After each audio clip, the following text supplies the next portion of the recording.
Middle east का जो इलाका है वहां कुल मिलाकर 16 देश हैं और इनमें इजराइल अकेला ऐसा देश है जहां की बहुसंख्यक आबादी गैर मुस्लिम है। और ये आबादी जो है इजराइल की, ये यहूदी धर्म को मानते हैं, ये यहूदी है। यहां बहुत सारे लोगों को यह हैरानी हो रही है कि जिस क्षेत्र में 15 मुस्लिम देश हैं आपके आसपास, वहां इजराइल जैसे एक छोटे से देश ने अपने से 75 गुना बड़े देश ईरान पर ऐसा हमला करने की हिम्मत कैसे दिखाई। अगर आप इस नक्शे को ध्यान से देखेंगे तो इजराइल का कुल क्षेत्रफल है 21,937 वर्ग किलोमीटर, केवल 21,000, जबकि ईरान का कुल क्षेत्रफल है 16,48,000 वर्ग किलोमीटर। यानी ईरान जैसे देश में 75 इजराइल बन सकते हैं। इजराइल से 75 गुना बड़ा है क्षेत्रफल में ईरान। इसके अलावा इजराइल की आबादी सिर्फ 95 लाख है, जबकि ईरान की आबादी लगभग 9.25 करोड़ है। आबादी के लिहाज से भी एक ईरान जैसे देश में 10 इजराइल की आबादी समा सकती है। यह तुलना इसलिए हम कर रहे हैं ताकि आप यह समझ सकें कि क्षेत्रफल और आबादी से कुछ नहीं होता।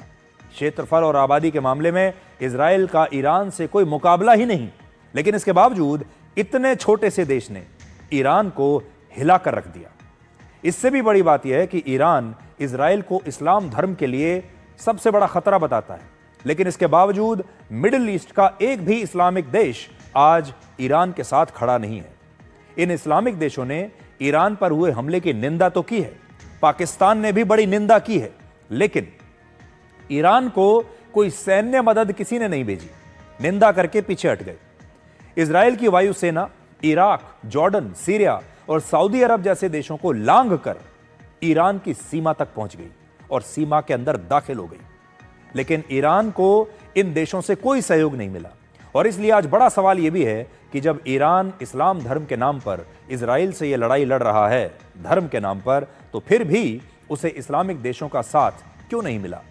तो इसका कारण यह है कि ईरान एक न्यूक्लियर पावर्ड कंट्री बनना चाहता है, अपने आप को एक परमाणु देश बनाना चाहता है, यह उसका सपना है।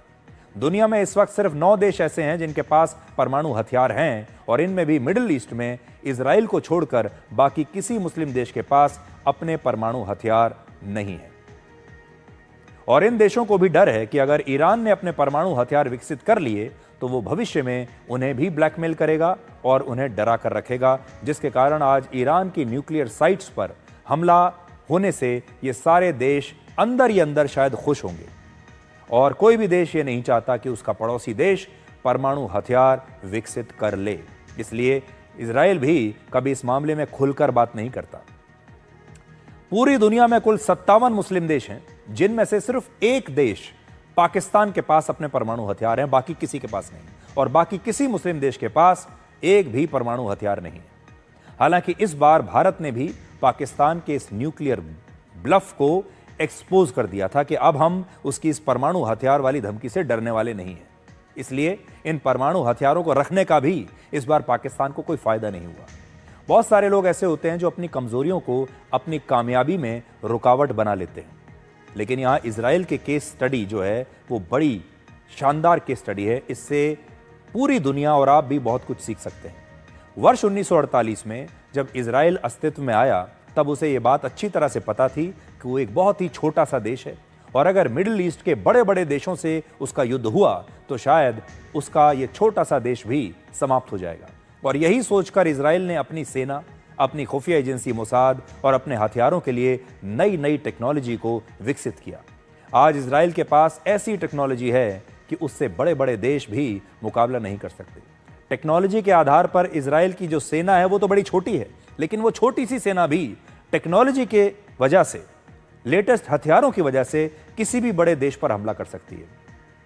आज भी इजराइल के हमले के बाद ईरान ने इजराइल पर 100 से ज्यादा कॉम्बैट ड्रोन से हमला किया, लेकिन इजराइल ने इन सारे हमलों को नाकाम कर दिया और पूरी दुनिया को यह दिखा दिया कि उसके पास सबसे खतरनाक और एडवांस्ड टेक्नोलॉजी है। इजराइल के पास 3 तरह के एयर डिफेंस सिस्टम हैं, जिनमें आयरन डोम 70 किलोमीटर, डेविड्स स्लिंग नाम के एयर डिफेंस सिस्टम से 300 किलोमीटर और एरो एयर डिफेंस सिस्टम से 2400 किलोमीटर दूर से आ रही मिसाइल को मार गिराया जा सकता है।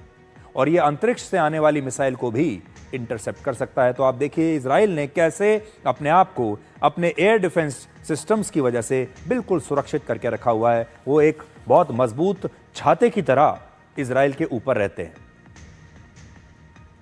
इतने सारे एयर डिफेंस सिस्टम इजराइल ने अपने लिए रखे हैं। हर प्रकार की मिसाइल के लिए, हर प्रकार के हमले के लिए उनके पास एयर डिफेंस सिस्टम है। यानी ये टेक्नोलॉजी ये है जो इजराइल को इतना मजबूत बनाती है। और आप खुद देखिए कि इजराइल हर बार नए तरीके से हमले करता है। लेबनान में उसने पेजर्स में धमाके किए, यमन में उसने मिसाइल हमले किए, और अब ईरान में उसने 100 से ज्यादा ठिकानों को नष्ट किया, और ईरान भी इनमें से एक भी हमले को रोक नहीं पाया। हालांकि आज ईरान के राष्ट्रपति ने कहा है कि वो इजराइल से इस हमले का बदला जरूर लेंगे और पूरी दुनिया को बताएंगे कि असली शेर कौन है।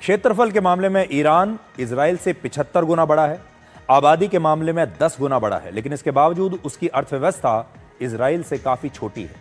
इजराइल दुनिया की 27वीं सबसे बड़ी अर्थव्यवस्था है और ईरान इसमें 46वें नंबर पर है। इजराइल 2 वर्षों से गाजा में युद्ध लड़ रहा है, लेकिन इसके बावजूद इजराइल का जीडीपी ग्रोथ रेट 3.2% है, जबकि ईरान का सिर्फ 0.3%। इजराइल के पास दुनिया की 15वीं सबसे शक्तिशाली सेना है और ईरान के पास दुनिया की 16वीं सबसे शक्तिशाली सेना है। यानी इन दोनों को अगर आप देखेंगे, दोनों आसपास हैं। एक 15वें नंबर पर है, दूसरा 16वें नंबर पर है। इजराइल के पास 1,70,000 जवानों की सेना है।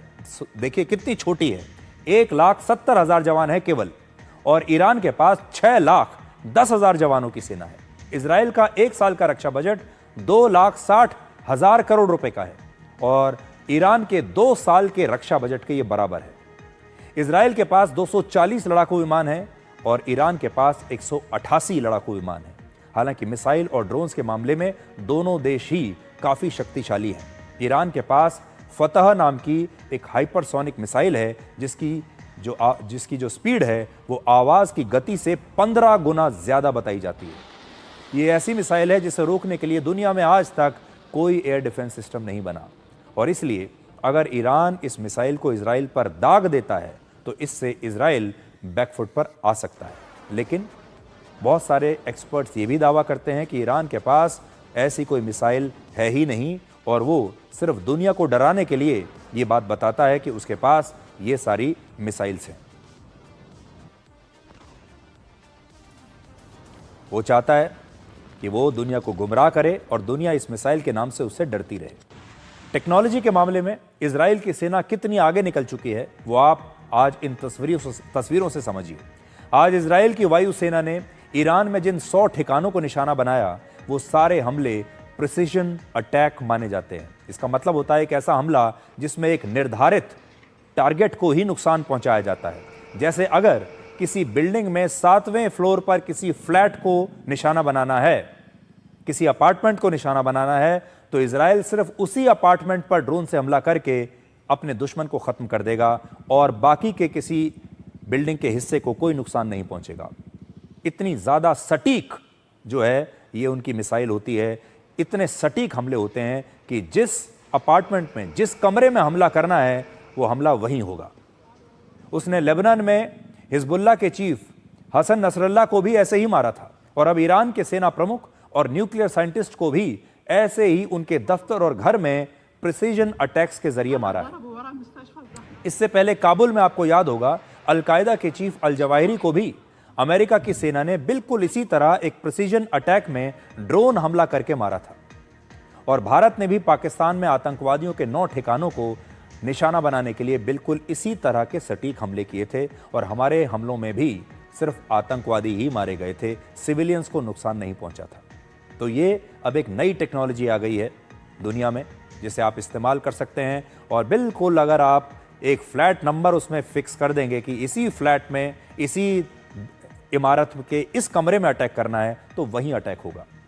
इजराइल और ईरान में एक और बड़ा अंतर यह है कि जहां एक तरफ ईरान में बहुत सारे लोग इजराइल के लिए जासूसी करते हुए पकड़े गए हैं, उन पर गद्दारी करने के आरोप हैं, वहीं इजराइल के लोग इस मामले में कहीं ज्यादा ईमानदार और देशभक्त हैं।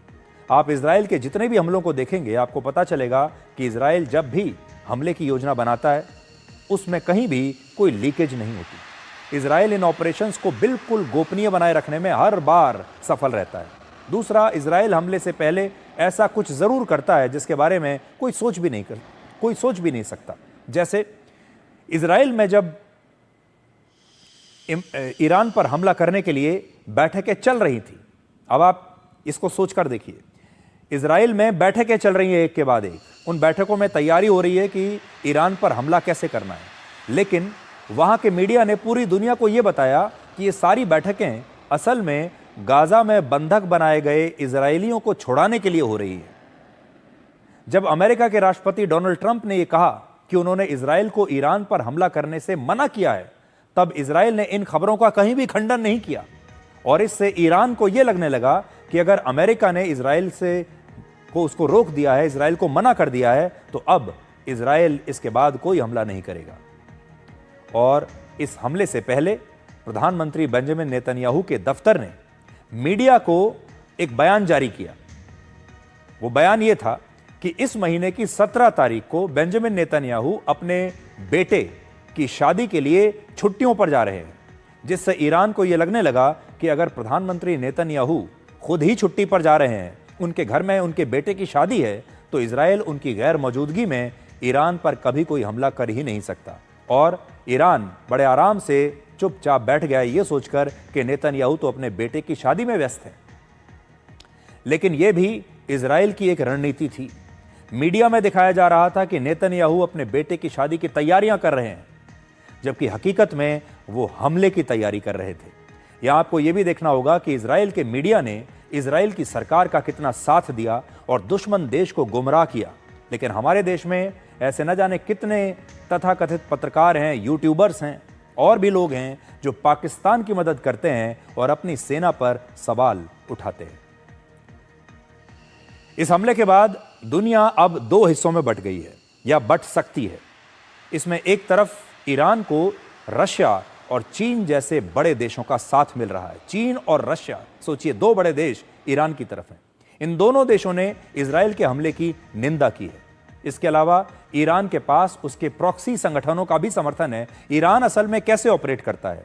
अपनी सेना के जरिए नहीं, दूसरे आतंकवादी संगठनों के जरिए वो ऑपरेट करता है, हमला दूसरों से करवाता है, जिनमें एक है गाजा का हमास और दूसरा है लेबनान का हिजबुल्ला और तीसरा है यमन का हूती संगठन। अब इसमें हमास और हिजबुल्ला को इजराइल पहले ही कमजोर कर चुका है, उनकी कमर तोड़ चुका है। अब वो ईरान के भी किसी काम के नहीं रहे। हालांकि यमन में हूती के लड़ाके जो हैं वो अभी ईरान का साथ देने के लिए रेड सी में अस्थिरता पैदा कर सकते हैं, जिससे इस रूट से होने वाला दुनिया का 15% व्यापार और 12% कच्चे तेल का व्यापार आगे चलकर प्रभावित हो सकता है। और आज भी इस हमले के बाद कच्चे तेल की कीमतों में एक ही दिन में 13% की वृद्धि हो गई है।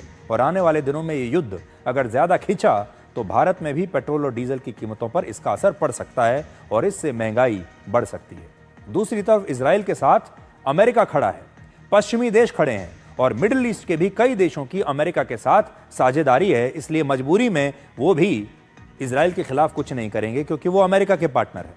इसलिए इन देशों का भी अनौपचारिक समर्थन इजराइल को ही मिलेगा और इनमें सऊदी अरब है, यूएई है, कतर है, जॉर्डन और इजिप्ट जैसे देश शामिल हैं। अमेरिका पर आरोप लग रहा है कि उसने इस हमले में इजराइल का साथ दिया है और राष्ट्रपति ट्रंप जब ईरान के साथ सिविल न्यूक्लियर डील करना चाहते थे उसी समय पर यह हमला कराया गया, जिससे अमेरिका की भूमिका पर ईरान को शक हो रहा है। हालांकि अमेरिका ने कहा है कि उसे इस हमले के बारे में कुछ नहीं पता था और राष्ट्रपति ट्रंप ने इजराइल को यह हमला करने से रोका भी था। आज प्रधानमंत्री नेतन्याहू ने अमेरिका की बात नहीं मानी और इसके पीछे राजनीतिक कारण भी हो सकते हैं। इजराइल में अगले साल चुनाव होने वाले हैं और प्रधानमंत्री नेतन्याहू युद्ध से सत्ता पर अपनी पकड़ को मजबूत रखना चाहते हैं। यह युद्ध नेतन्याहू के लिए भी बड़ा महत्वपूर्ण होगा, क्योंकि उनकी जो अंदरूनी राजनीति है उसमें उन्हें इस युद्ध का बड़ा फायदा मिलेगा। तो ये इसमें बहुत सारे फैक्टर्स हैं, अंदर के फैक्टर हैं इजराइल के, नेतन्याहू की अपनी पॉलिटिक्स भी है और अंतर्राष्ट्रीय फैक्टर्स भी इसमें है। लेकिन बड़ी बात यह है कि इजराइल जैसे छोटे से देश ने अपने से 75 गुना बड़े देश ईरान पर इतना जबरदस्त हमला कर दिया, पहले ही दिन उनके आर्मी चीफ की हत्या कर दी।